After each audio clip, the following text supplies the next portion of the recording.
Welcome.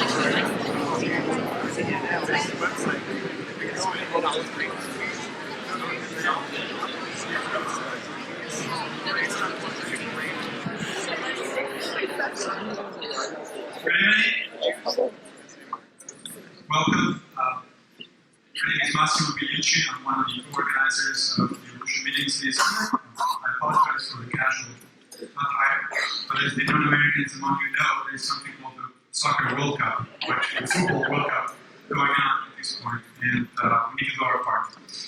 So tonight, we'll be talking about evolution, but in a slightly different fashion from which most professionals are used to.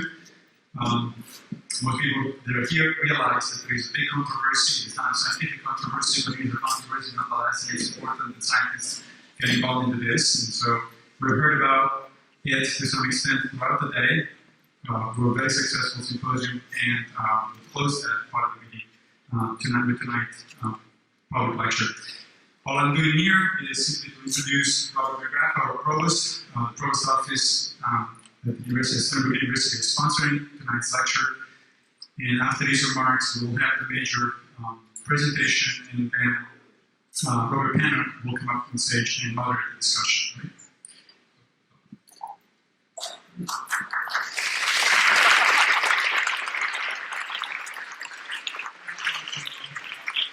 It's my great pleasure to welcome you to this special event in the Provost Lecture Series, and to this splendid conference, Evolution 2006, which has been going on since last Friday, and which continues on tomorrow.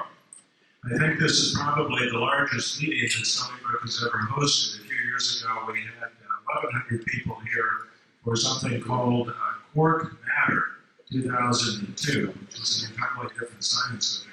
But I think there are 1,500 participants in this conference this week, and we're very pleased to have you all. I want to extend my personal welcome to the many members in attendance from the Society for the Study of Evolution, the Society of Systematic Biologists, and the American Society of Naturalists. We're delighted to have with us today Eric Rothschild and Stephen Harvey, who will be presenting in defense of the First Amendment, an up-close look at the landmark intelligent design case of Kitzmiller and Dover Area School District. Our speakers were two of the lead attorneys for the plaintiffs in the important intelligent design case that was decided in Pennsylvania just last December. Mr. Rothschild and Mr. Harvey, along with lawyers from the ACLU of Pennsylvania and Americans United for Separation of Church and State, successfully represented in federal court 8 families who challenged the Dover policy that included intelligent design in the curriculum. This 6-week trial, leading to the ruling that teaching intelligent design is unconstitutional, is regarded by most people as a significant victory for science and for education.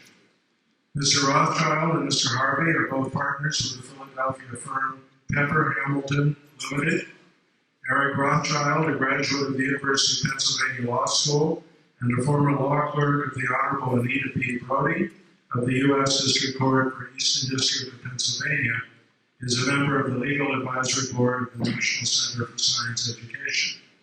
Stephen G. Harvey, also a member of the Legal Advisory Board of the National Center for Science Education, received his law degree from Villanova University School of Law. He clerked for the Honorable Myron H. Wright on the U.S. Court of Appeals for the 8th Circuit, and then entered the honors program of the U.S. Department of Justice.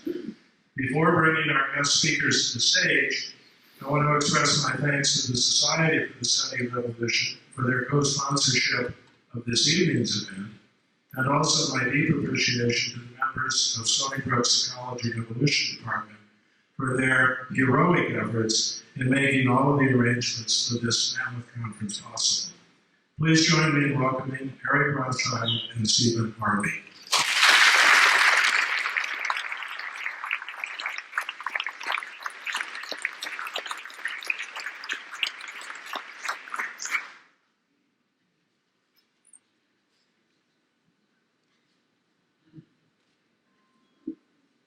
Thank you very much for that very nice introduction.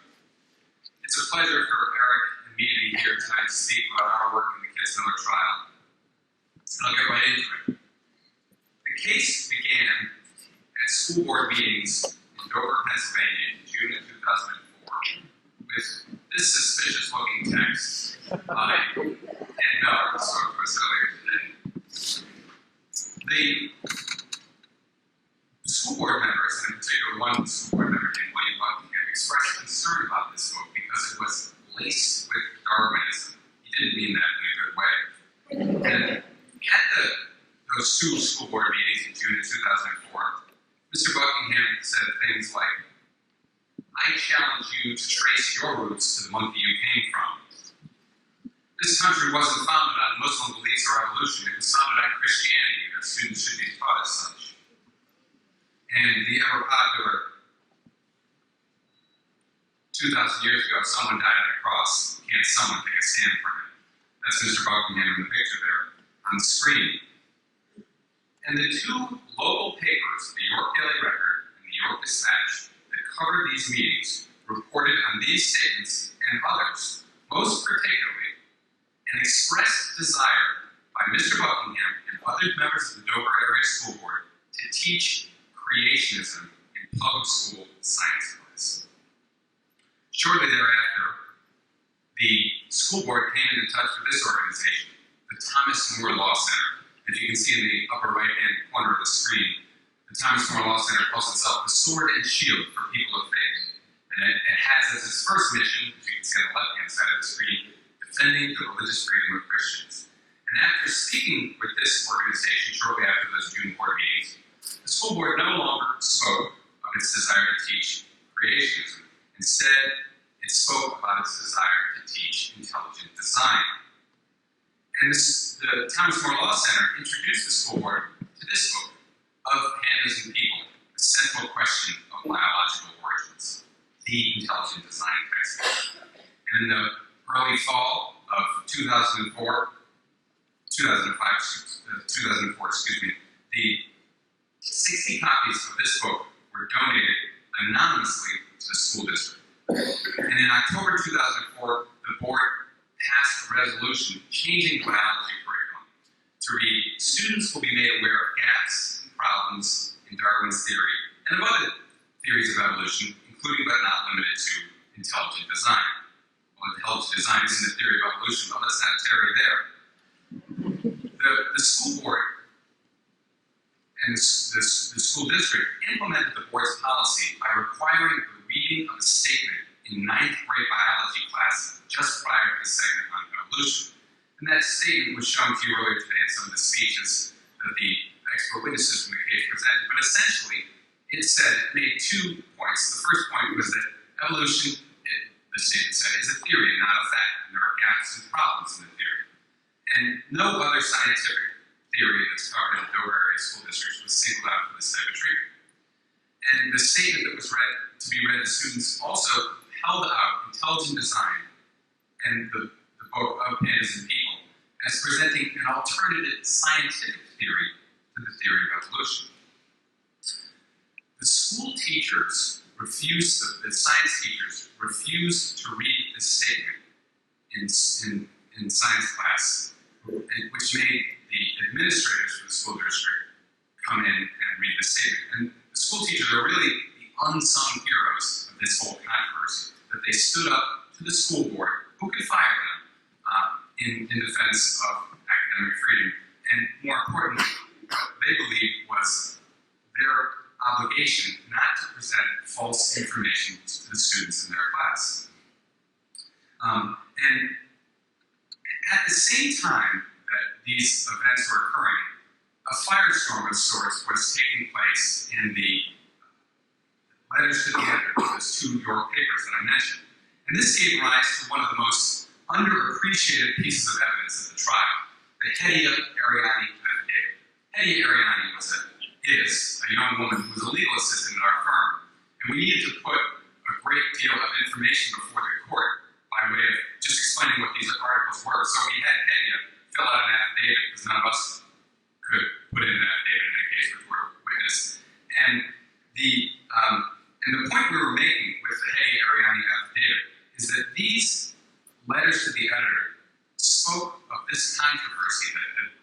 was taking place in the Dover area community in starkly religious terms. Some of the letters were for the school board's policy, and some were against it. Whether they were for or they were against, most of them spoke about it, as I said, in religious terms. Of 287 letters to the editor on the topic of whether intelligent design should be taught in the Dover schools, 191 of them categorized the debate as a religious one. And here are some examples. This is from the November 5th, 2004 edition of the York Dispatch. Do we understand that the Dover School Board is now essentially spitting in the face of the separation of church and state? And in that same letter, creation is enlightened, any name has its time and place. This has been confirmed for us. We dare not argue, especially in a climate that presents so many more pressing issues. God is at home. God is many places. God is not part of public schools. And this one, another separate letter. I applaud the Dover Area School Board in backing intelligent design. Seems people want to take God out of everything. It's high time to put God back in our lives and inform others of what He has to offer. Try God. If you don't like Him, Satan will gladly take you back. And in December of 2004, the 8 families, 11 plaintiffs, filed a lawsuit in federal district court in Harrisburg that was assigned to Judge John E. Jones, who was appointed to the federal bench by the current President Bush. And we had an 8-week trial beginning in September of 2005. And that was really an extraordinary experience for everyone who was involved, largely because of the, I'm sorry, I almost forgot Judge Jones there.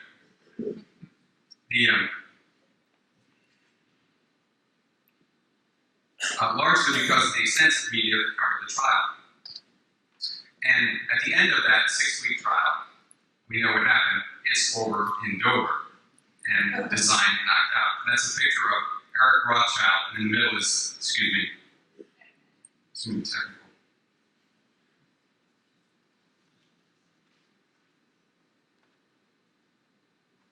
I apologize. And in the middle is Barry Callahan, one of the plaintiffs on the right-hand side. Is Vic Volchek of the ACLU.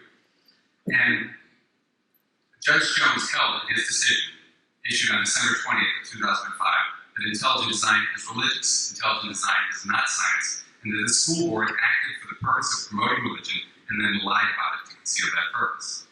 And I mentioned to you some of the media that were at the trial, and there's just a selection of the many newspapers and other media outlets that covered the trial. And in all fairness to these fine newspapers, the York Daily Record, which is represented here by Laurie Lebo today, provided some of the best reporting consistently throughout the trial. Not only Laurie, but her colleague, Mike Argento, who wrote columns during the trial, and we considered our H.L. Lincoln of this case. And earlier today, there was some reference to the crush of media on the final day of the trial, and that's Eric right in the middle with Vic Volchek on one side and me on the other side. And I think it can give you some sense of just what it felt like to be there at the time. The legal team that represented the plaintiffs was made up of lawyers from my law firm, Pepper Hamilton, lawyers from the Americans United for the Separation of Church and State, lawyers from the American Civil Liberties Union of Pennsylvania, and not lawyers, but our expert scientific consultants from the National Center for Science Education, which is represented here tonight by Jeannie Scott and Nick Matzke. And if at any time we sound like we know what we're talking about with respect to evolution or intelligent design, it's because they made us smart. They taught us the case. And there was a wonderful bond of friendship that formed between the lawyers and all the people who were involved in this case. And I think this picture here captures the feeling that we all held. This is on the final day of the trial. That's Vic Volchek of the ACLU in the middle, with Eric on one side and me on the other side. And there's Hetty Ariani, Steve Stout. I should stop using that. Steve Stout, one of the plaintiffs, and all the people that were part of the plaintiff's legal team walking into the courthouse on the final day. And just before that picture was taken, Eric Rothschild said to me, we were actually wheeling our bags, and he said, let's not look like flight attendants, let's pick up our bags and look like lawyers.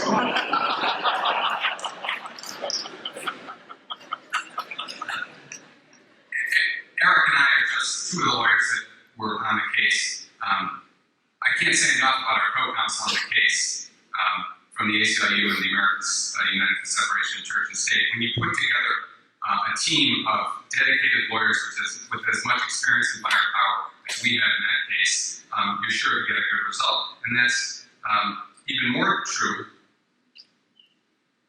when you affiliate with expert witnesses of the caliber that we had in our case. I probably even shouldn't even put up this picture, with the exception of Kevin Payton, because all the rest of the people are here tonight in the room and actually spoke earlier today.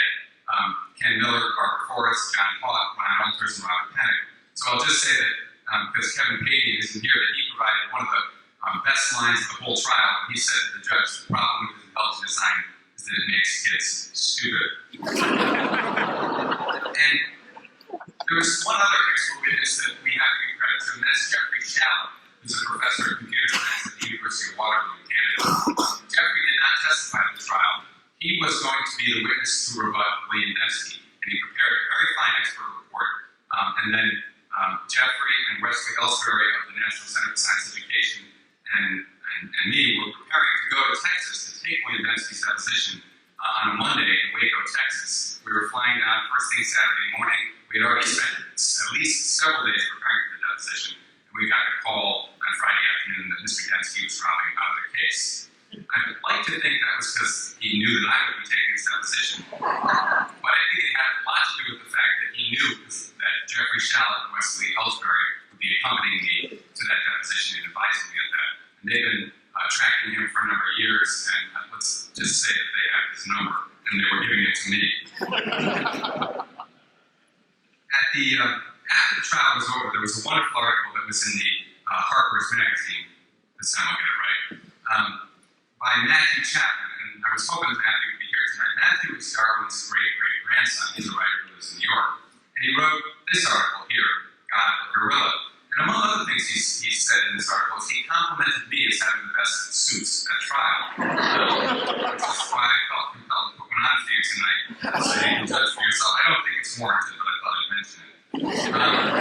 Matthew, in this article, referred to the plaintiff's legal team, the lawyers as well as the expert witnesses. And here's what he said. Here then was a team of highly skilled professionals operating in an atmosphere of frictionless amiability. And we're very, very proud of that because that captured the team spirit that we all felt. Now, with a case like this, everyone thinks it's their case. The plaintiffs think it's their case. And of course, that really is true. It really is the plaintiff's case. The judge thinks it's his case. The lawyers think it's their case. The expert consultants think it's their case. The expert witnesses think it's their case. And the legal assistants think it's their case. I mentioned Hetty Ariani. We have another legal assistant by the name of Kate Henson. And Kate and Hetty were invaluable to us as not just to the lawyers, but everyone on the plaintiff's legal team. And they left the employment of Pepper Hamilton 2 weeks ago.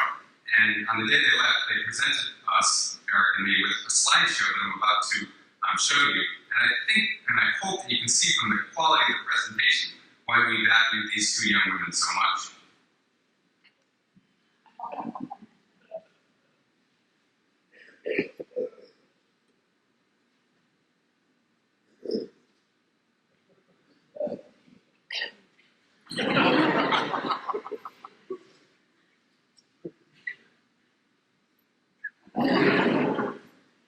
And it's the heading of the affidavit, Ariani, as a reference to her affidavit.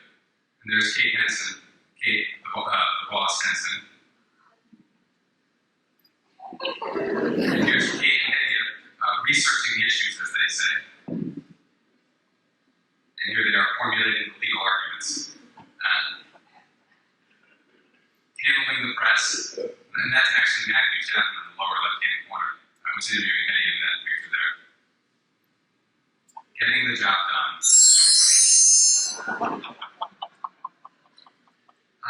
In case you missed it, they were poking fun at me and Eric in our use of PowerPoint presentations to stay prepared for us. We're speaking of engagements about the case like this one. What we're going to do tonight is we're going to explain some of the evidence we use to prove that intelligent design is religious and that intelligent design is not science, and why it matters under the First Amendment.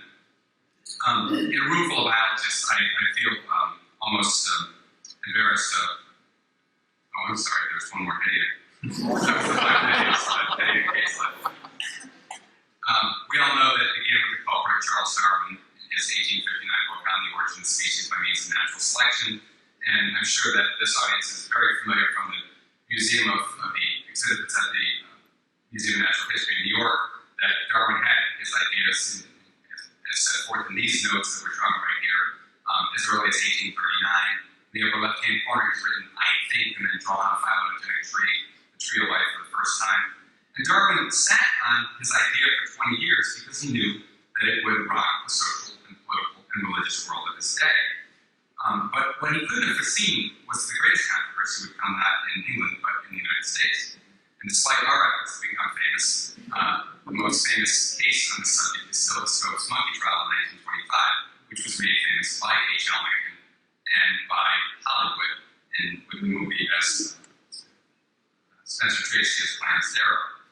Most people forget that Darrow lost that case and that it was considered constitutional to prohibit the teaching of evolution into the Supreme Court's 1968 decision in Epperson versus Arkansas. And following the Epperson decision, the opponents of evolution responded with something called creation science, an attempt to dress up creationism as science. And the Supreme Court dealt with that as well in 1987 in the decision of Edwards versus Aguirre, in which the court recognized that creation science is not science, it's religion, and it can't be presented in public school science class.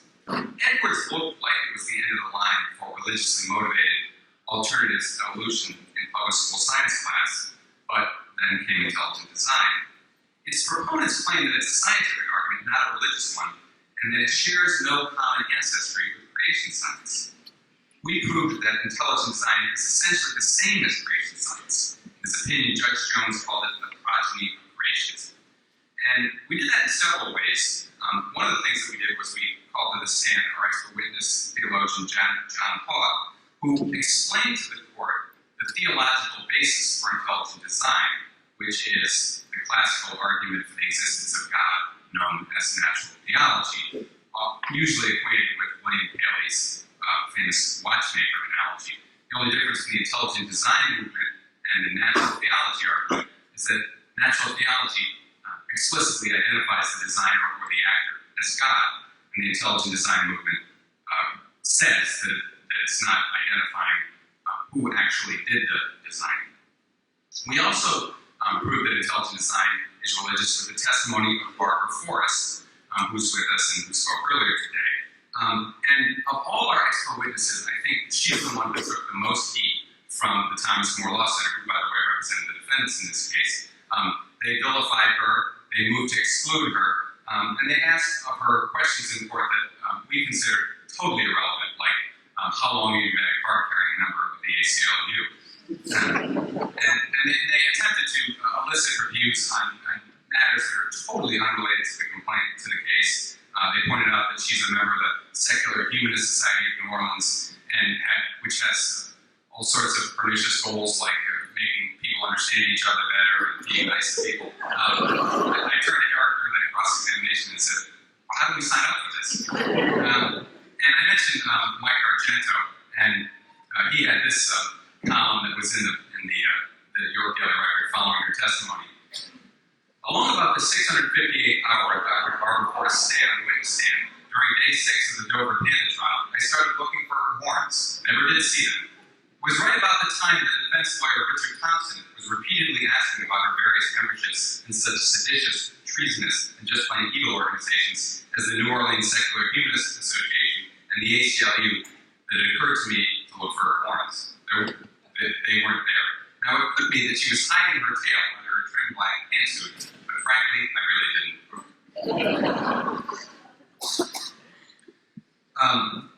During Barbara's testimony, we focused on the book of Pandas and People. And what was really remarkable about what this next piece of evidence they're going to explain to you is that it totally corroborated research that Barbara had done with her co-author Paul Gross in the book that she has written, Creationism's Trojan Horse.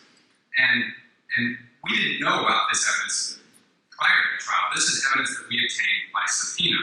And we focused on page 99 to 100 of the book of Pandas and People, which has this passage. Intelligent design means that various forms of life began abruptly through an intelligent agency with their distinctive features already intact.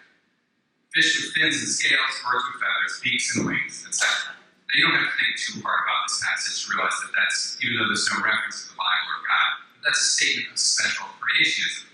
Also, the concept of created kinds. So if you want to prove that the Pandas textbook is a creationist textbook, not a bad place to start.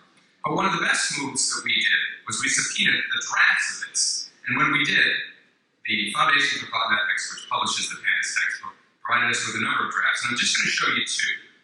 One is the final draft that contains the language you just saw, and the other one is an earlier draft. And as you can see in the earlier draft from 1987, it says, creation means that various forms of life began abruptly through the agency of an intelligent creator, with their distinctive features already intact. Fish with fins and scales, birds with feathers, beaks and wings, etc. And in the words of Richard Katzke from the Americans United for Separation of Church and State, the Foundation for Thought and Ethics had replaced intelligent design, had replaced creation with intelligent design with all the elegance of a word processor's algorithm. And Nick Matzke from the National Center for Science Education came up with this word count chart, which tracks the number of times that the words, the creationism or its variants were used, and the words intelligent design and its variants were used in the various drafts. And you can see that there was an almost total switch of the words. And when did that occur? I just put the circle around the time. That's 1987. What happened in 1987? Well, of course, the Supreme Court's decision in Edwards versus Aguirre.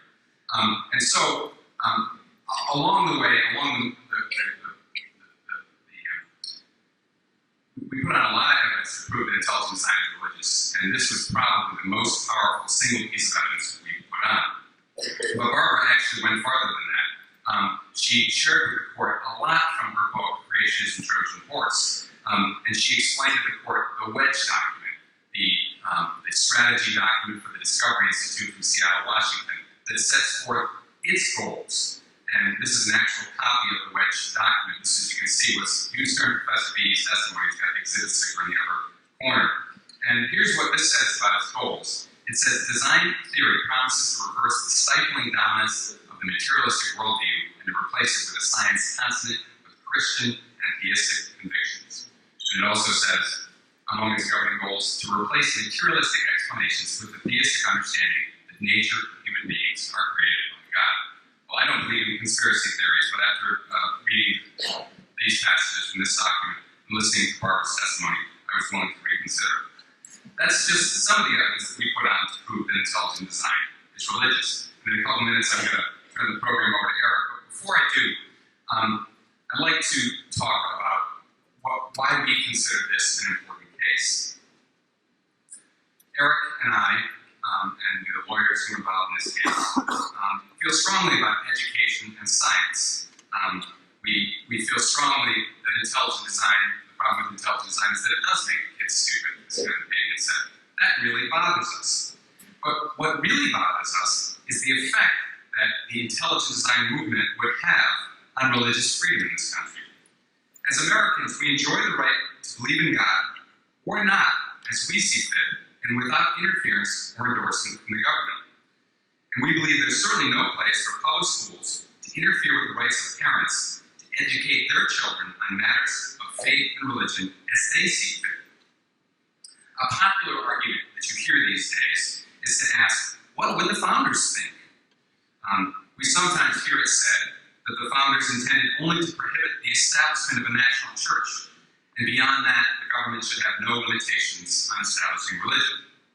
We think that that is as wrong can be, both as a matter of law and as a matter of history.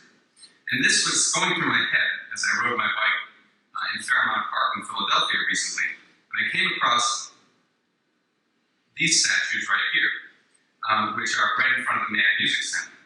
And I got off my bike and I went over and I saw that they were dedicated, as you can see from this. This monument was presented in the name of the Catholic Total Abstinence Union of America to the city of Philadelphia July 4th, 1877. They were given to the city on the centenary of our nation. And one of the statues is of Charles Carroll. And Charles Carroll was a signer of the Declaration of Independence. He was the only Catholic signer of the 56 members, of the 56 people who signed the Declaration of Independence. And here's what he has to say on the subject of religious liberty, as I found on the side of the statute. To obtain religious as well as civil liberty, I entered zealously into the revolution. God grant that this religious liberty may be preserved in these states to the end of time. This is the principle on which the Kitzmiller case was decided, and we can never forget that. I'm going to turn the program over to Eric Rothschild now, and before I do, I just want to point out one final thing, and that is that I've made several points here tonight that I hadn't previously made, and perhaps that accounts for why I was fumbling with the computer so much, and also they gave me this device I wasn't familiar with. And now I'm going to make one other point that I haven't made previously, and that's to say just a couple of words of introduction about my partner and good friend, Eric Rothschild. There was many people who worked on this case, as I told you about earlier, many lawyers, and we all did different roles, and we had important roles. Vic Volchek from the ACLU, just a wonderful trial lawyer, Richard Katsky from Americans United for Separation of Church and State. Richard did not do anything at trial. He did not do one thing in the courtroom. But Richard is a brilliant writer and an expert on the First Amendment, and he wrote all of our papers. When you have a person of Richard's caliber writing your papers, you're going to do pretty well in the courtroom and before the judge. And there was, of course, myself and many other lawyers from my law firm who were involved and who did a lot of blocking and tackling. But Eric Rothschild was really the quarterback of the team. He spent the better part of the whole year working on this case. And while in the aftermath we've won and there's a lot of glory and fame and fun of talking with people like you, but the reality is when you take on the case, you don't know that. And there's a lot of professional risk for a young partner at a law firm to essentially take a year out of your practice and work with the people who support evolution. And Eric put together the team. He put together the team of lawyers, and he also, in many ways, put together the team of experts with help from the National Center for Science Education. He became far and away the most knowledgeable attorney on the team on all aspects of the case: evolution, intelligent design, the underlying facts of the case, which were complicated, the various procedural aspects of the case, and the governing law. He was the leader of the team. Anybody who worked on the case, there was no question in anyone's mind about that. And he lawyered brilliantly. Not just great, not just good, but brilliantly. And I don't say that lightly. At trial, his cross-examination of Michael Behe is already celebrated. That will be taught for years to come. His examination of Robert Peg, and with a lot of help from a great expert witness like Robert Peg, was absolutely brilliant. He worked extensively with Barbara Forrest to put on that testimony. He put on many of the fact witnesses. He delivered the opening statement and he delivered the closing argument. And it was all done, as I said, to a degree that, as a fellow lawyer, made me proud to be his partner. And so I hope I've embarrassed him well, but I thought tonight, with all the expert witnesses and the people who are involved in the case, this would be an appropriate time to say that. Thank you very much.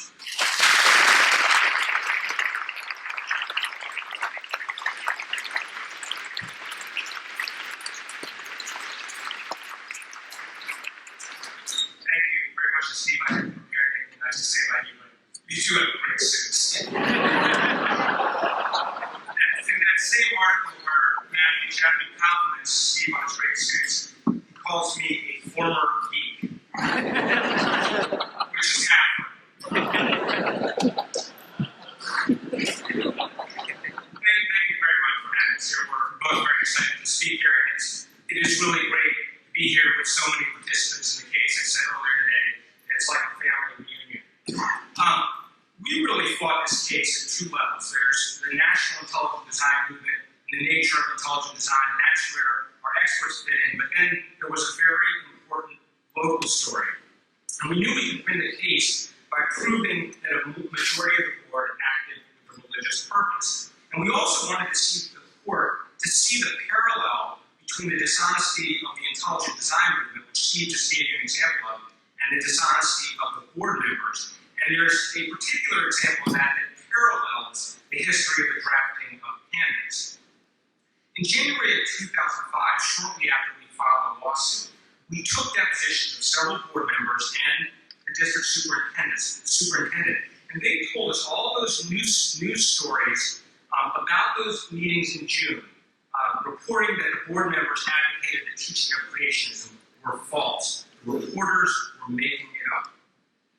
And that testimony forced us to delay our intended effort to get an immediate injunction against the policy. We had a disputed fact record, so we couldn't go right into the court and demonstrate that there was a religious purpose. And we had to instead muster our evidence for trial. And at trial, we made the board members' credibility a central issue, and we proved that they lied in their depositions about what they had said in the June board meetings and many other things.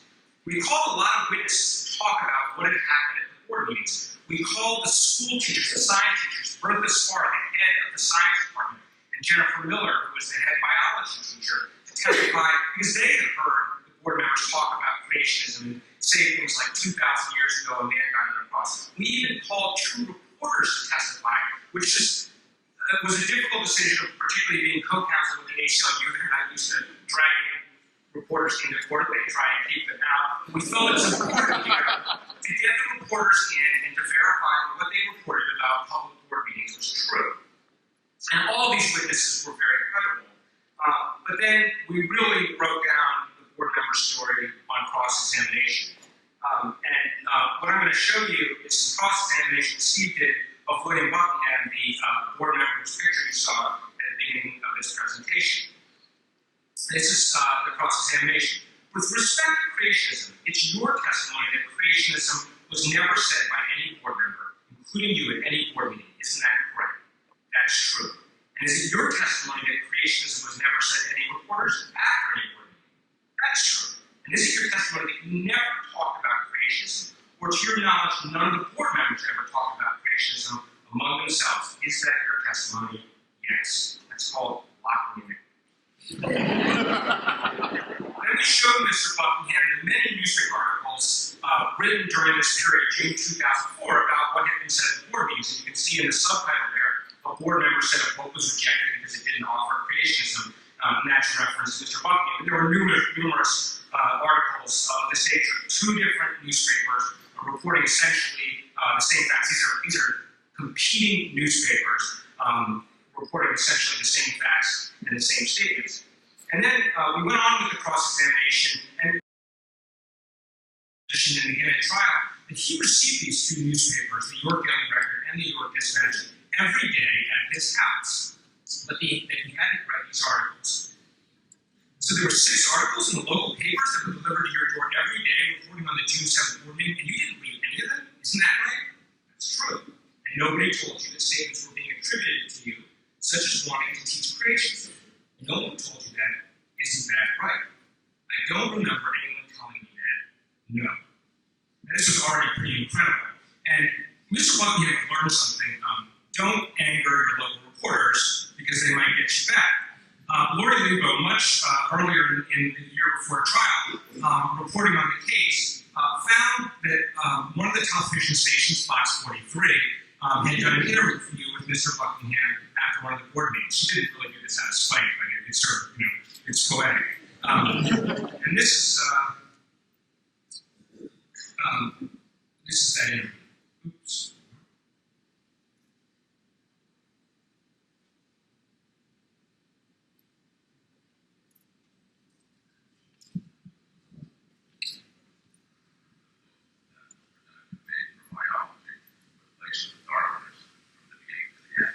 William Buckingham is head of the curriculum committee for the Dover School District. He's also a board member. He strongly believes creationism needs to be taught in the classroom. My opinion that it's okay to teach Darwin, but you have to balance it with something else, such as creationism. Such as creationism. So at this point, Mr. Buckingham was in a deep hole and kept digging.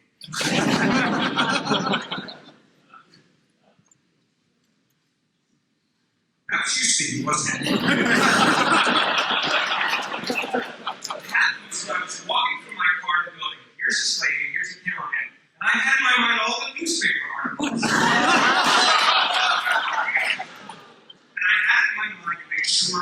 sure nobody talks about creationism. We're talking intelligent design. I had it on my mind. I said, deer in the headlights of the car, and I misspoke. Pure and simple, I made a human mistake.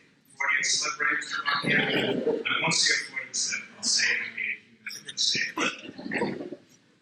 And this is how Mike Argento reported this exchange. It was like he had a Homer Simpson. Don't say creationism. Don't say creationism. And then he opens the scab and says creationism.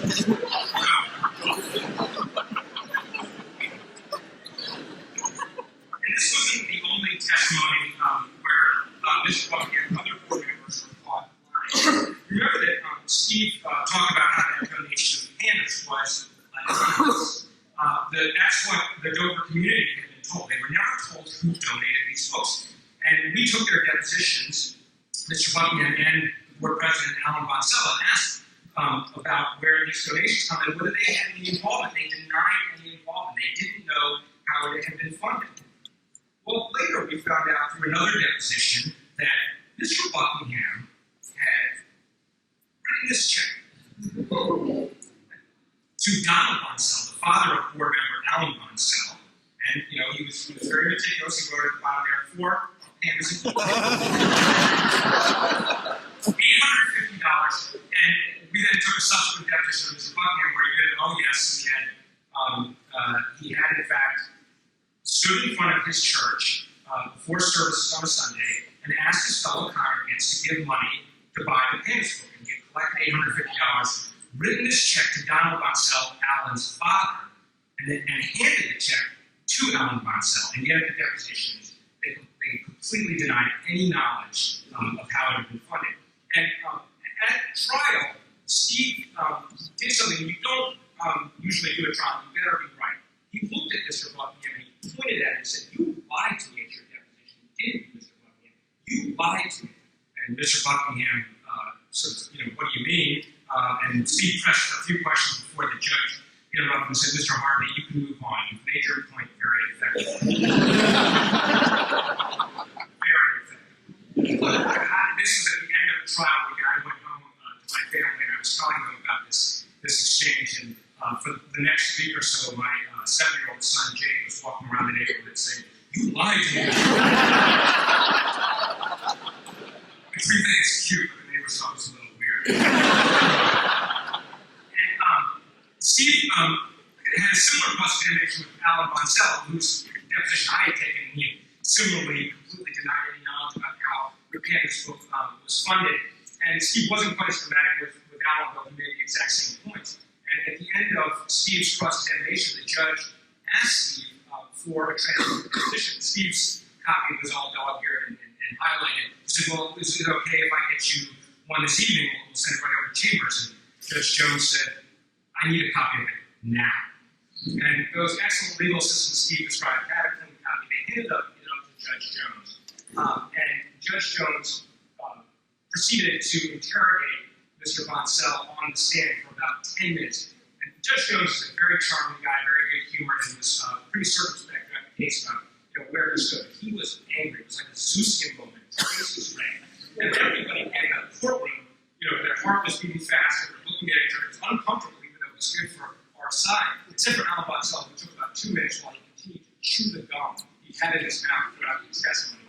And then eventually concluded, too, and realized he was in a bit of trouble. And the judge, in his opinion, ultimately said flat out that these board members lied. And judges don't use that language very readily in opinions, but here it was well worn. The next thing I'd like to talk about is how we prove intelligent design is not science. And before I do that, I need to do a little bit of a tutorial.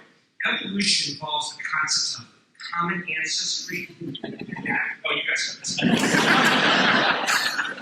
Actually, us lawyers knew knew those basics, but we didn't know a whole lot when we got in the case. None of us had scientific backgrounds, though Steve and I and some of the other lawyers had litigated cases involving a lot of science. Earlier today, Ken Miller spoke, and he talked about meeting the lawyers for the first time and being really concerned because we knew nothing about biology or evolution.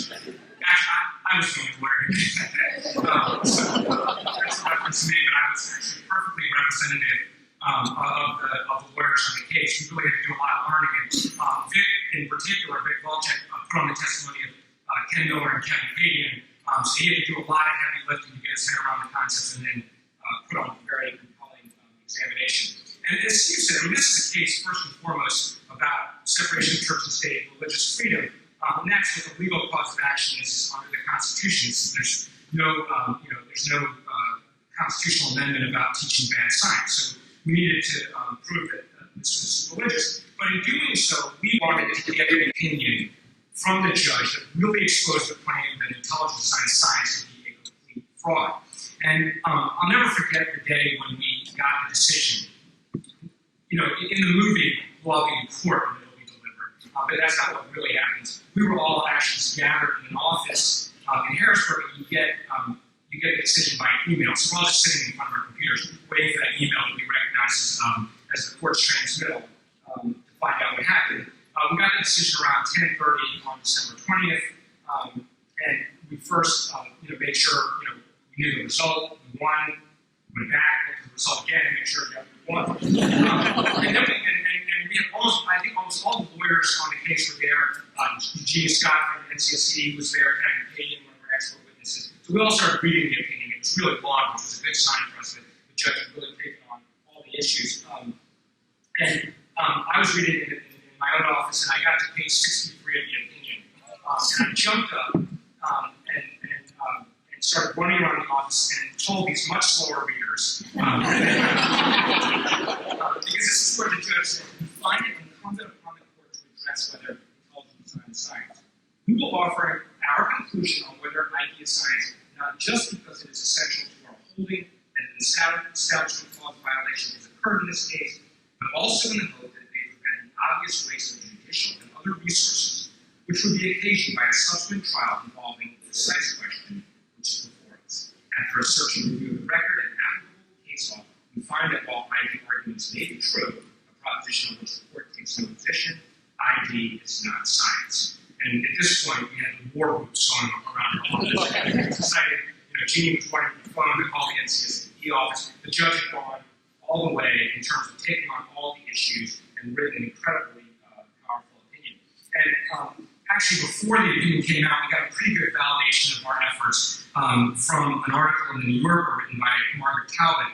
And she wrote about the scientific case. We sometimes hear it said that a courtroom is not a proper venue for debating science. In this case, it proved to be an ideal form. The trial allowed the lawyers to act as proxies for the rest of us and ask of scientists questions we probably be too embarrassed to ask ourselves.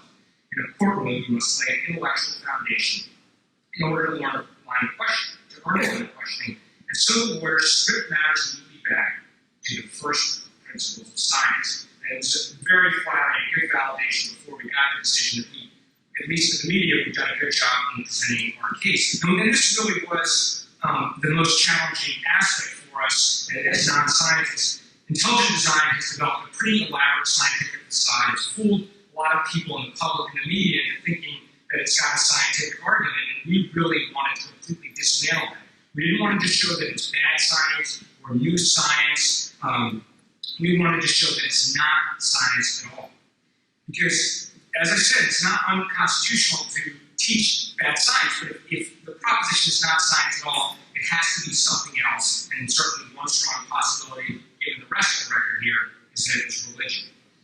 The argument that we always thought was most fundamental to the issue of defining science, and turned out to be most convincing to the judge, was the fact that intelligent design violates the rule of methodological naturalism, natural causes for natural phenomena. At trial, we proved that for intelligent design to qualify as science, the ground rules of science have to be changed to include consideration of supernatural causes. Philip Johnson, the founder of the modern intelligent design movement, says that definitions of science can be contrived to exclude any conclusions we dislike or to include any we favor. And William Dembski said that if science doesn't discard the rule of methodological naturalism, intelligent design has no chance. Hades. Michael Behe admitted at trial that if intelligent design qualifies as science, so does astrology. I didn't ask what science at that point. And all of our experts addressed this point about methodological naturalism. But the expert really focused the report on this by giving the history of science development of that principle and the logic behind it. Was Robert Pennock, who's hosted the Symposium. He explained to the judge that using supernatural explanations in science is cheating. And I think, Rob's testimony has gotten a little bit overshadowed in the coverage of the case. Ken and Barbara, I think in particular, had gotten a lot of attention and it's well deserved. But Rob's testimony, which really is not much longer than an hour, was like an exquisite jewel in the trial. I mean, it was great, and it was very persuasive to the judge. And it also made an impression on that favorite columnist of ours, Mike Argento. He wrote, I can't stress this enough, it's an incredible brainiac. And then he goes a few more lines down and says, did I mention that Pennock is a brainiac? And then he talks about one piece of testimony of Rob's. He says, young Earth creationists believe our planet is between 6 and 10,000 years old. Sure, you can believe that, Pennock said, but it ignores the evidence or claims that the evidence was placed there by God to fool us, which, when you think about it, is kind of an odd way to describe the deity as some kind of cosmic prankster. And actually, Pennock unloaded this. For all we know, the world may have been created 5 minutes ago, and we've all been implanted with no choice. Whoa, dude. And thus, intelligent design somehow joined the, wow, you ever looked at your hand? I mean, really?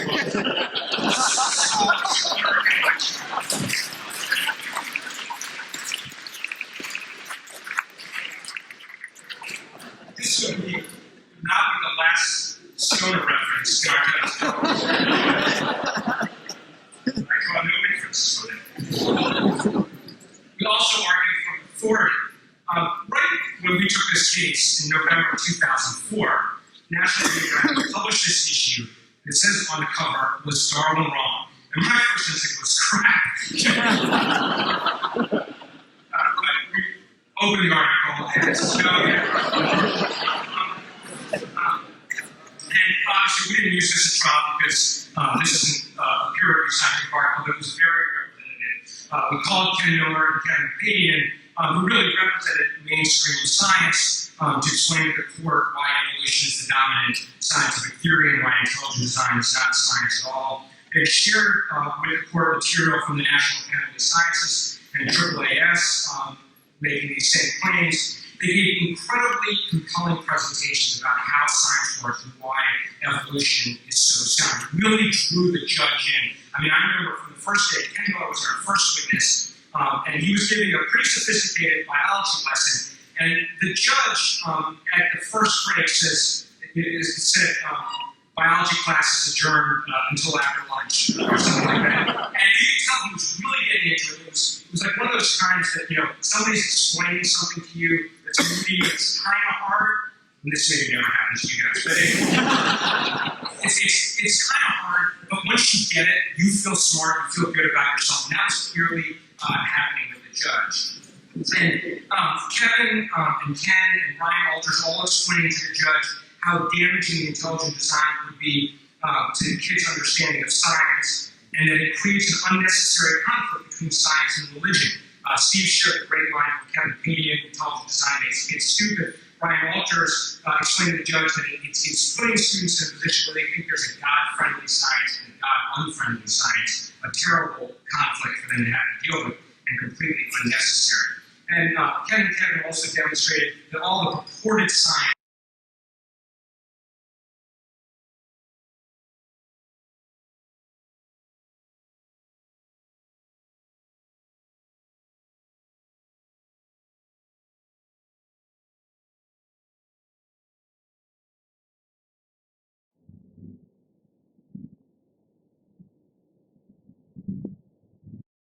I'm thinking of having a tattoo to what obviously a very considerable forehead. And honestly, this is not false modesty because I feel very good about my cross-examination of Professor Behe, but that same kind of cheerful mercilessness was done by Steve in his cross-examination of Scott Minnick and by Vic in his cross-examination of the defendant's scientific philosopher, Steve Fuller.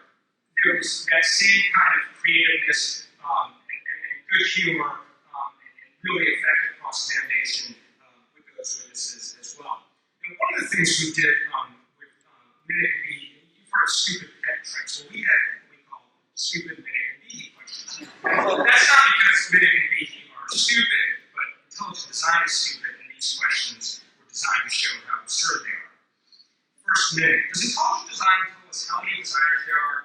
This one, could it be more? It could be more. So it could be a whole family. I suppose so. It could be competing designers. Because one designer is designing good things and another designer is designing bad things, right? I don't get what your point. Well, does intelligent design tell us whether there could be multiple designers, or they all work for the same purpose? Does intelligent design tell us anything about that? No, it doesn't. So it's possible there's an evil design. Steve was very tempted, but did not actually. And then he answered very successfully. He answered the problem of the Odyssey is a theological question. I don't know where you're going with this, Steve, but that was a very revealing answer. And then Professor Deahy, are you aware? This is questions I asked you. Are you aware of any irreducibly complex systems that have just come into existence in the last 5 years? Biological systems, or mechanical systems, or in our everyday world, or others? No, Professor Deahy, biological systems. Last 5 years, not that I'm aware of. No. Last 10 years? No. 50 years? Not that I know of. No. 100 years? All the structures that I wrote about in Darwin's black box, and I consider much older than that. So scientifically, we can't even say right now that intelligent designer still exists, correct? That's correct, yes. Is that what you want to talk to high school students? Yes. I think that would be a terrific thing. I think that would be terrific. And I just imagine the headlines. New York Times report, science teacher tells students God is dead. And then the final piece of the puzzle was to take down the article about irreducible complexity. This is the argument made popular by Professor B in his book Darwin's Black Box, Biochemical Challenge to Evolution, which was published in 1996. And if you've heard anyone say there's a scientific case for intelligent design, this is probably what they're referring to. The National Review actually selected this book is one of the 100 most important books of the 20th century. I hope they would take a recount now. And basically, the argument, many of you are probably familiar with it, but basically the argument in Darwin's black box is that there are biological systems that require many parts to operate in the way they do. And if you take away those parts, those proteins, then the biological system will cease to operate. And the argument is then, well, then there was whatever precursor that had less parts or proteins, there was nothing for natural selection to act upon. So you couldn't have gotten there from natural selection. It must be intelligently designed. And their primary example of that is the bacterial flagellum. It's kind of like the mascot of the intelligent design. As you probably heard if you heard here earlier today, this flagellum appeared over and over again in the trial. And there are other systems that Professor B identifies, the immune system and the blood clotting cascade. Now, we pointed out to the judge a number of problems with this argument. First of all, Stephen's cross-examination admitted, showed documents admitted, but showed that the argument that bacterial flagellum didn't come about through natural selection was actually made by creationists long before Behe had a leg up on it and coined this term irreducible complexity. So it doesn't even have the merit of being original. Second, and this is extremely important, it's not an argument for intelligent design. At best, it's a negative attack on one aspect of evolution, natural selection. So, and it doesn't mean that, therefore, by default, the idea of intelligent design is proved. That's just a logical fallacy, and that's exactly what the judge concluded. It ignores the concept of exaptation, that some precursor to the flagellum having some subset of the proteins operated to do something else, and there's a working hypothesis that talked about earlier today that there's a secretory system containing a subset of the proteins that operates just fine, just not as a rotary motor like the flagellum. So those were a number of the points we made with Professor B. And then the last thing that I did was somewhat theatrical. It's what I like to call my miracle on 34th Street cross-examination. Just in Darwin's black box, he had said about the immune system, we can look high and we can look low in books or journals, but the result is the same. The scientific literature has no answers to the question of the origin of the immune system. And he basically said it would be a big waste of time to even try and find it. Sisyphus himself would be this. So as I said, I hope I call the miracle on 34th Street cross-examination with the assistance of Nick Massey. If you remember the movie, the original version of the movie, they filed letters to Santa Claus from children on the witness stand to prove the existence of Santa Claus. Well, what I did here was file 60 articles, scientific articles about the evolution of the immune system, books and book chapters in front of Professor Behe to contest his claim. And Professor Behe didn't change his mind. He didn't admit that there was a Santa Claus. He basically, even though he hadn't read most of these articles, he basically said none of them are detailed enough for me, and eventually he asked me to remove them from the witness stand because he couldn't steal them. Which I thought was a great way to make the point. And this testimony I actually thought was really insulting to hardworking scientists like yourself, like the people who wrote all these articles about the immune system. Most of them are completely anonymous, except for their small scientific community. They don't get a lot. Most of them aren't making book royalties. They just work hard in laboratories and write these articles to advance scientific knowledge. At the same time, the intelligent design movement is doing no research. They don't have peer-reviewed articles reporting original research and data. And Professor Behe claimed that Darwin's black box had been peer-reviewed. And when I pressed him, he said it was actually better peer-reviewed than those articles about the evolution of the immune system. But Nick had also dragged out this nugget, which was an article in Mustard Seeds, a Christian periodical by one of his supposed peer reviewers, who explained that it sounded like this Behe fellow might have some good ideas, although I could not be certain since I'd never seen the manuscript. This is reporting on a conversation with Behe's publisher. That was the peer review that Darwin's black box received. And I had an experience recently that really brought home the contrast between real science and intelligent design. Steve and I have been speaking to a lot of audiences around the country, and one of the things I sometimes bring up is the science of evo-devo as an example of the exciting topics that scientists are really working on and trying to figure out. And if you want to expand kids' science education, you should teach them not intelligent design. I mean, it even has a really cool name. But in all honesty, my knowledge about evo-devo was limited to 2 paragraphs in Eugenie Scott's book about evolution and creationism. And I decided if I was going to talk about it, I should learn more about it. So I read Sean Carroll's book, Endless Forms Most Beautiful. And it was heavy lifting for me, but I got all the way through it, and I thought it was really interesting. And if I understand the idea correctly, and if I don't correct me.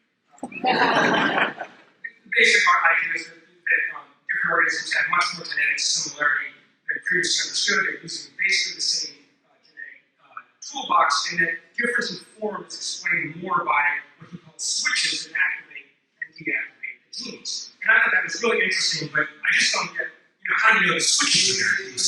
What do they look like? And I was honestly curious about this, and I think, you know what? I just want to consider science. I was going to take my call. So I emailed Sean Carroll and asked him this question. I was also hoping to meet him here because I know he was speaking earlier. And he sent me this very detailed email saying how we find switches. We isolate non-coding sequences around genes, then we place chunks of DNA adjacent to a gene and put it before us as protein, we inject hybrid DNA. And it's amazing stuff. I know it's what a lot of you do all the time. So I tried to imagine the intelligent design equivalent of this experiment. Let me tell you how we find the intelligent designer. First, we locate non-coding sequences around genes, and I realized we've never seen a passage like that from the intelligent design community. They do absolutely no research, no experiments. There's no equivalent in intelligent design to what Sean Carroll was explaining to me. The last participants in this case that I want to talk about are plaintiffs, who are the 11 parents that challenged the intelligent design policy.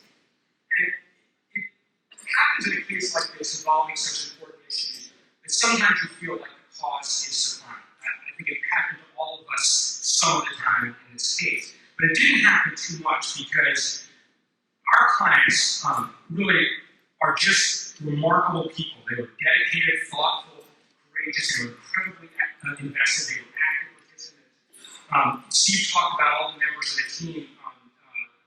It's such a strong team that the parents and plaintiffs were a huge part of that team. They were incredibly courageous to stand up in their community amongst themselves. You could see it at trial, how well they got along, how much they counted on each other. A lot of them didn't even know each other before this case started. And during the summer before the trial started, as we're all working hard to get ready, a group of them sent us this picture. And it's, you can tell Brian Ream there because he's standing about, as high as the spaceship. And Christy, his wife, and Cindy Sneap and her husband, Paul, and Tammy Kitzmiller, and all their children. And they had sent us this from North Carolina. They were all vacationing together, and they found this roadside oddity. And they sent us an email with a picture, and they said, "We found the intelligent designer."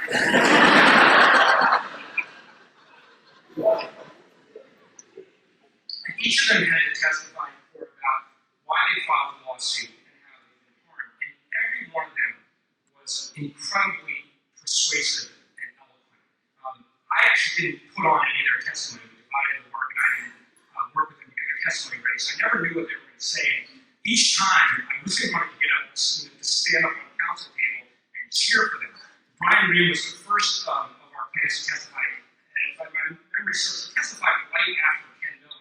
So he was the first person from the community, the first of our plaintiffs, and it was like having the local version of Ken Miller. They get a little rough around the edges, but he really struck the exact same themes, same notes. Brian's a science teacher, so he was able to speak incredibly knowledgeably about science and about science education.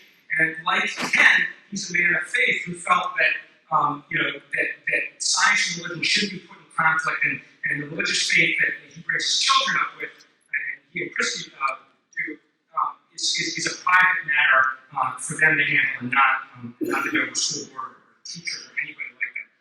They even both have beards. They're both tall, which I hear is considered a good quality. And I just want to give a couple other excerpts of really poignant trial testimony. This is from Fred Callahan, a local businessman. There have been letters written about plaintiffs. We've been called atheists, which we're not. I don't think that matters to the court, but we're not. We're said to be intolerant of other views. But what am I supposed to tolerate? A small encroachment on my First Amendment rights? Well, I'm not going to. I think this is clear what these people have done, and it outrages me. And this is Cindy Sneap, who you saw in the middle of that picture. She had sort of spiky hair. And she just gave a testimony about her son Griffin, who loves science and actually wants to nurture that 7-year-old boy, just like my son. So it really hit home. And she said, as a parent, you want to be proactive in your child's education. I mean, obviously, I'm not an educator. I have no big degrees. I want to be proactive, but I depend on the school district to provide the fundamentals. And I consider evolution to be a fundamental science. And I'm quite concerned about a cautionary statement. I'm quite concerned about this intelligent design. I do think it's confusing. I don't think it adds to its education. And at the end of the day, I mean, in my mind, intelligent designer, I mean, the word designer is a synonym for creator. And that takes a leap of faith from me. And I think it's my privilege to have in matters of faith, not a science teacher, not an administrator, and not the Dover area school board.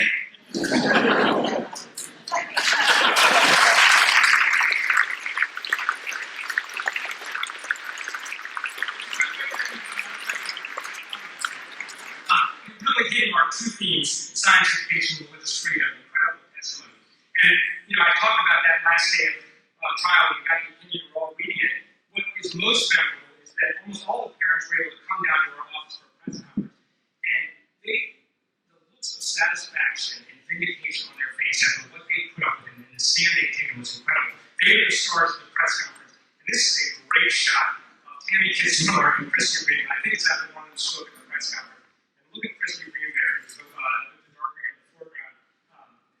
That look was the look we saw from all these parents. They had really been vindicated by the judge's opinion, and it was a very powerful moment.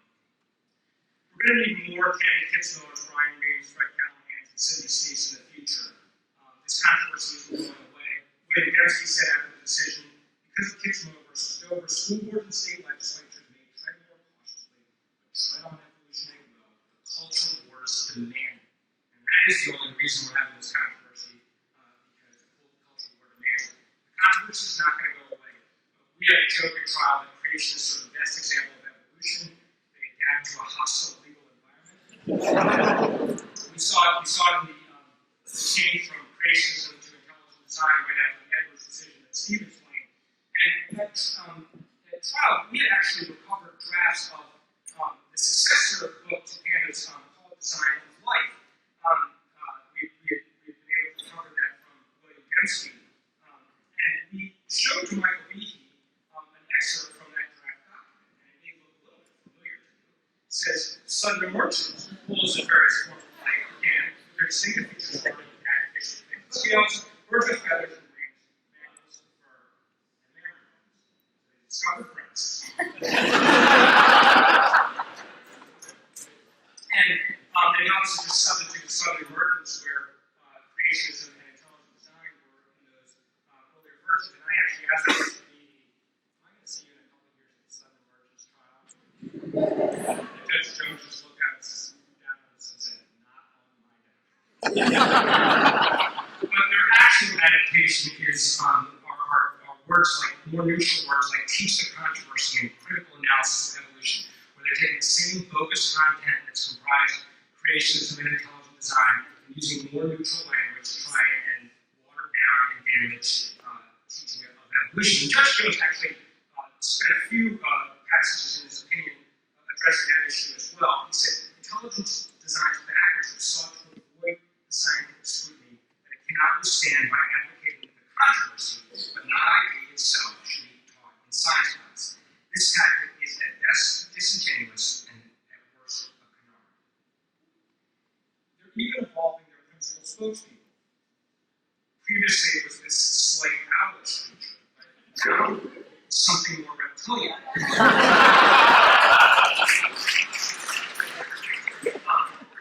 Ann Coulter has a very new book on the Church of Liberalism, God and Spence. I think 3 or 4 chapters on what evolution is. So this is obviously going to continue to seep into the popular culture and with some audiences. So as Rob Panic always reminds us in his emails, eternal vigilance. And at this point, I think Rob's going to go up here and moderate questions. There's only one that is off limits here. It's one I got right after the trial. It was actually delivered in a blog that Lori Weaver called my attention, though she's not the author of it. Pity for me. Eric Rothschild.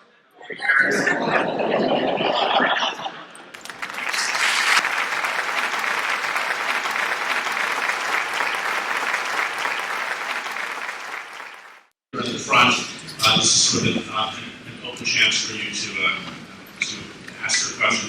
Please, when you do ask your question, speak up loudly and tell us your name and where you're from so that we can hear you.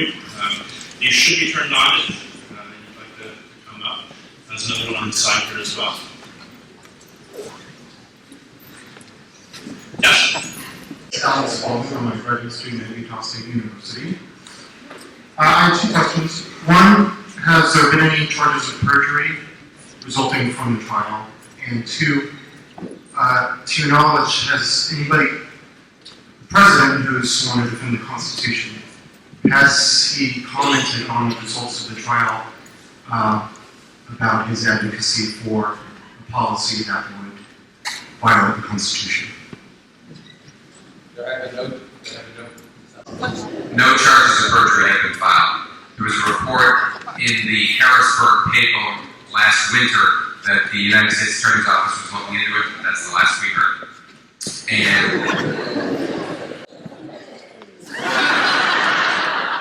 President Bush has not Good to have the lights up in the audience too. That would be great so that we can see that.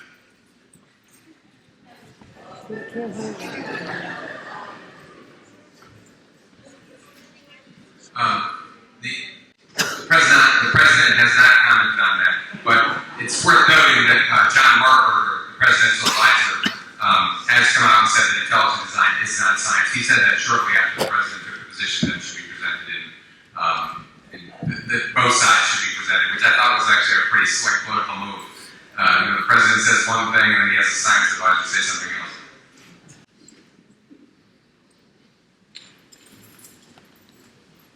Have there been any other legal cases before the courts concerning evolution and intelligent design creation since the Dover trial? There was actually a case that preceded the Dover trial about a warning sticker put in Ken Miller's book in Cobb County, Georgia, which basically said, keep an open mind to evolution. It was the the only scientific topic singled out in that way. The pro-evolution side, the plaintiffs won in the trial court. Ken was one of the witnesses in that case as well. It went out to the Court of Appeals, which seemed very hostile to the plaintiff side, the pro-evolution side, but ultimately wrote an opinion basically saying the record was too much of a mess, sent it back to the trial court for further proceedings, and that's where it stands right now. There was a school district in El Cajon, California, that was going to teach an elective in which intelligent design and evolution were treated as competing philosophies. Americans United filed a lawsuit seeking an injunction with the school district back down, and then there are certainly places like Kansas where a lawsuit is possible, but the hope is that it would be resolved in the political process with the new board election coming up this fall. And there was a great success in February of this year in Ohio, where they had an anti-evolution curriculum plan. It didn't have intelligent design words in it, but it had all the content. Patricia Prince House, who's here from Case Western, was one of the leaders in the fight against that, and they were able to convince the board, after a lot of hard work, to drop that anti-evolution curriculum. The question in the back, and please, if you could sort of stand up and speak. I thought there was a hand up. Yes.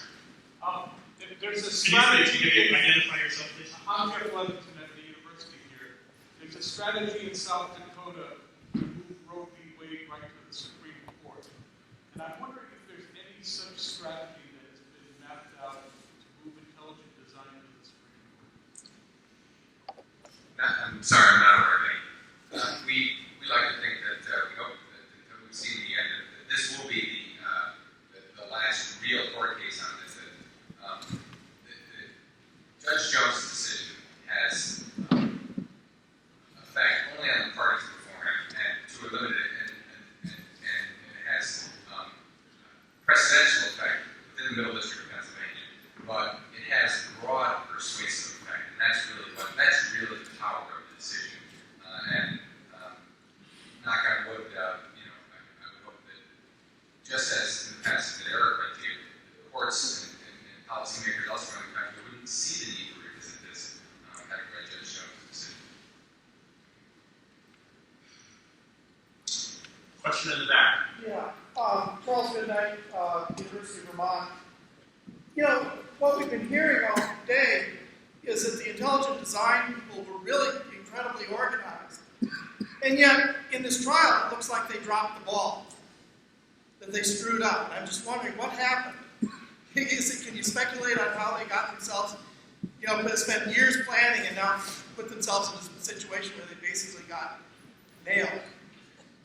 Well, I think their biggest problem is that they're promoting an idea that's full of crap. That's a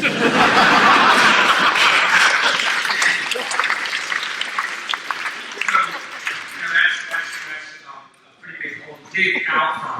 And there were a few things that happened here that made it difficult for them to do well. I mean, honestly, part of it was we sort of do this presentation here and we have fun with it and make it sound a bit easier than it was. And there was a lot of hard work to dissect their arguments and expose them at trial. And we compiled this great team of experts to help us do that, both in their own testimony and assisting us for cross-examination. So part of why they did poorly, I think, is we did well.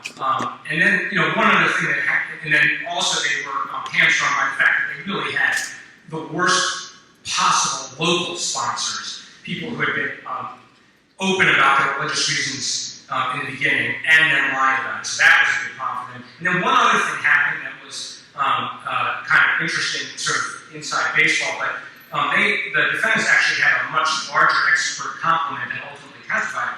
In addition to Behe, Fuller, and Minnick, who did testify, they had William Dembski, who's the most prolific writer on intelligent design, Stephen Meyer, the head of the Discovery Institute, and a couple of other expert witnesses.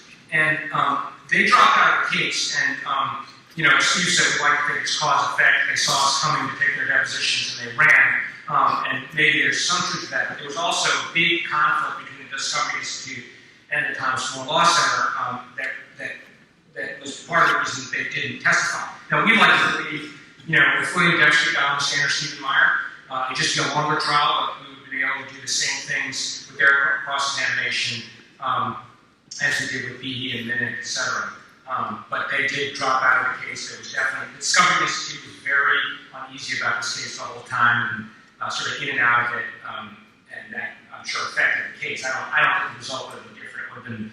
They would have put more of their case forward if those guys had stayed. Another question from the back? Yes. Hi, I'm Erica, and I'm from Durham, North Carolina. And my question is, what if someone proposes to teach the controversy to a different part of public schools, like English class or philosophy class? Is that legally defensible? First of all, I went to Duke, so they're Duke. You mean teach the controversy in this area? In the area of intelligent design and evolution? Right, so if they decided to, Yeah, okay, I follow you. I think there would be a serious problem with that as well. And Eric said this earlier today when we were speaking as part of the panel. Anytime you scratch beneath the surface of any of this teach the controversy, or anybody who's claiming that there's a real scientific controversy, you will find, in the first instance, that there is no scientific controversy, and that's not this audience anything you don't know. But you'll find religious motivation back there. And that's a highly relevant inquiry for legal purposes. So we think that would be the effect of that. I mean, I can imagine a class in philosophy in which the argument for natural theology is teed up appropriately. I mean, I'm always nervous and suspicious about that with high school students, partly because of their less sophistication, and second because I'm worried about how local actors actually implement what could theoretically be a good idea. I think these things are probably best handled in college, and maybe that's elitist of me. And I also think, look, if you're teaching history, the Scopes trial was a controversy, and teaching kids about that, and why the nature of the controversy, I think that's fine. But I also, I think, things like philosophy or comparative religion, I'd be worried about how they're done, but I can imagine a constitutional way to do it. The Catholic schools, from my understanding, they do a pretty good job. They teach philosophy in high school in one class, and then they teach evolution in science class, and that would be perfectly appropriate. Another question?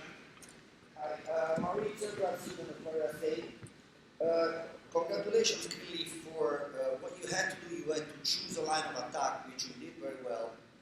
It just occurred to me, have you ever considered the fact that while religion is something that may change over the planet, science doesn't, as one of the possibilities to present evidence? That makes sense? Seriously, I think Intelligent design was proposed as an alternative to evolution, and it's clearly applicable only to the American system. So while there's different religions around the planet, science is always the same, and this problem arises only in this country.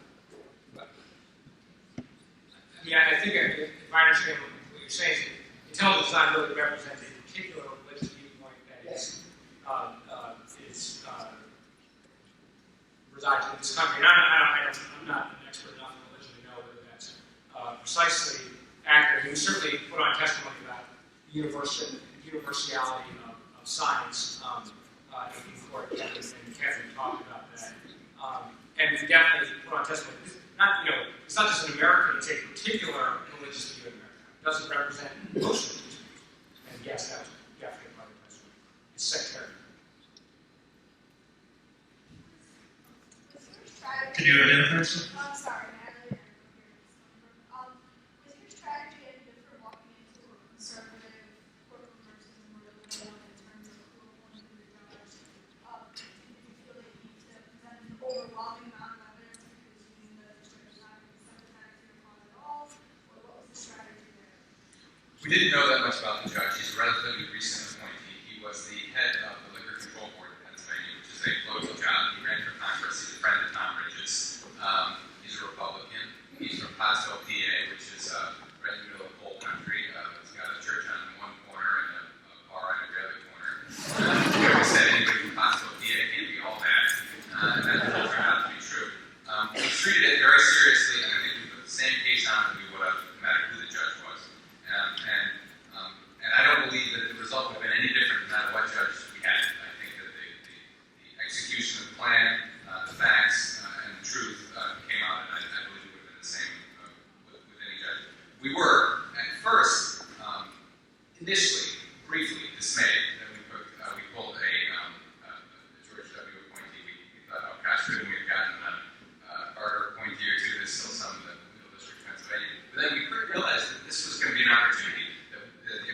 in front of a Carter appointee that you just hear, oh, those liberal federal judges.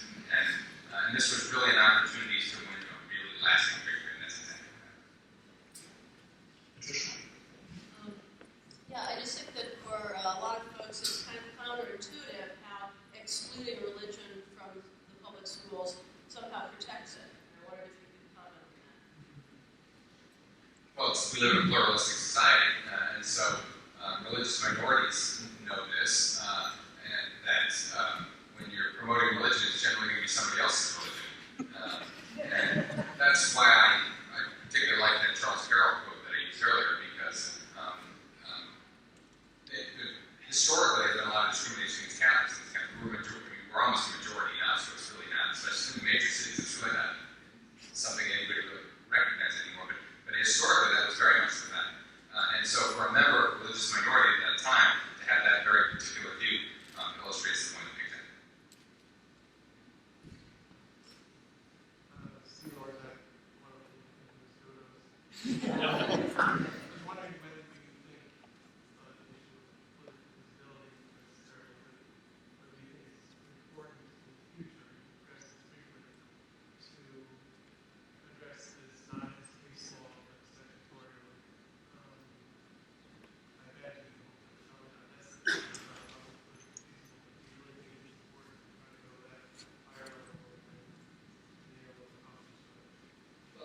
There's a couple of quick ones. One is the question was, is it better to address this, statutes rather than in court cases?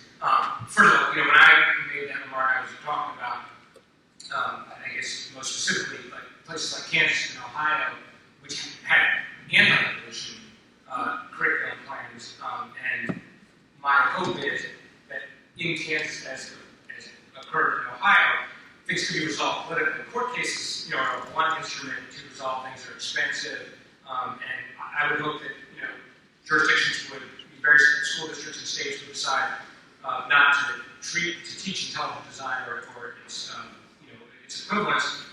A, because it's bad education. B, because it's illegal. And C, because it can be whacked with a lot of attorney's fees and whatever reason they think is fine with me. So it'd be better if it was all politically, and I think people are more satisfied when it occurs that way. Now, whether you can have legislation that is sort of prophylactic that says we are going to teach evolution, we are not going to teach non-natural causes, we're not going to teach intelligent design. I think there are maybe some Wisconsin that's being teed up as a possibility, something more protective of good science education. I don't know if that's a good way to. Yeah, I think the best way is just have experts develop sound science curriculum using, based on what is generally accepted science at the time. At the present time, in most subjects, you don't teach fringe science of anything. It's, high school students, they just see the basics. And, why are we going out, not just for fringe science here, but that and nonsense. We're close to the end of our time. We do have time for just a couple more questions. Can you speak up a bit with the microphone there? My name is Walter Chef. I work in the hospital here. Without in any way diminishing the effect and the work you put into this case, I've been reading Kevin Phillips' book, American Theocracy, lately, and I get the feeling from that people with religious inclinations and religious agendas are already influencing the federal government on a scale that's totally beyond anything I realized. And until this book came along, I had no idea why some of the absurd policies that are being pursued were pursued. I don't know if you have any comments of that in this context. I mean, it's a much bigger issue than we dealt with an important issue, and I'd like to feel that our victory was important because if you take the view you do, and it's basically the one I do, our side needed this win. This would have been a bad one to lose. But there are issues about faith-based programs are like getting federal funding, being able to discriminate against in hiring, which I think are of a much bigger scale than the particular issue we did. Our issue is important because it's about public schools, but I think the issue that you're talking about is very serious. Donate money to Americans United for Separation of Church and State. They litigated these cases. They won a huge victory about a faith-based prison in Iowa. We'll see whether it stands up on appeal. But this was just, this case doesn't resolve all those issues. In fact, I think you got to look at this case as being really important on the evolution, creation, and controversy. Pretty important on the religion out of public schools, but beyond that, I don't think it's major precedent for other establishment clause violations. We have time for just one more question, gentleman in front. My name is Joel from Stony Brook. I've seen polls that basically say that most of the general public, or maybe half the general, still believes that those is a little uncomfortable with evolution, let's put it that way. And so my question is that since you've spent all this time, probably especially preaching to the faithful, how do you get the message out about the lessons learned from this case and the idea that evolution is science and that intelligent design is not science, out to the general public? And how can it be done besides just inside the scientific community majority accepts that? I think it was Ken Miller earlier today who pointed out there's a poll in England that had very numbers not quite as high as in the Americas in the United States, but high. So that makes me wonder whether there's something about the way they're asking the questions. And in particular, and this is again something Ken pointed out earlier today, which is the way when I was first brought to this, Eric said this intelligent design thing. I believe in God. I said, yeah, that sounds about right. I mean, I didn't understand really what it was saying, and so I was agreeing to something. I mean, I didn't know what I was agreeing to. But the answer is, I think, just a lot more of it. When educated lawyers like Eric and me have to learn the fundamentals of evolution from working on a lawsuit because we really didn't get it in our public school education that much, there's something pretty wrong with that. It was as a result of this case. It may sound silly, but I'm like, oh, this is evolution. This is really a major part of science. Pretty shocking.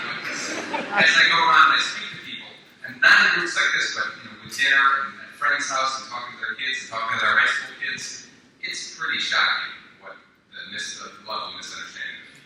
And I'll just tell you one happy anecdote. A while ago, I sent an email to Jen Miller, who's the head biology teacher in Dover, and before this whole intelligent design controversy had arisen, the teachers have been under a lot of pressure to just diminish their teaching of evolution. They feel like, speciation could only be taught with finches because board members didn't really get that that's two different species, so that was okay. And so I sent her an email after the trial saying, have you changed the way you teach evolution? And she actually didn't get back to me for a while, but then she sent me this long email saying, we're many more weeks of you at the start of the biology unit, and I'm thinking, Alan Bonsell, look what you've brought. Let me just, on behalf of the Education Committee, thank all the speakers today. This was really a terrific event for us. If we could just have the speakers just stand up briefly so you can thank them if you weren't here.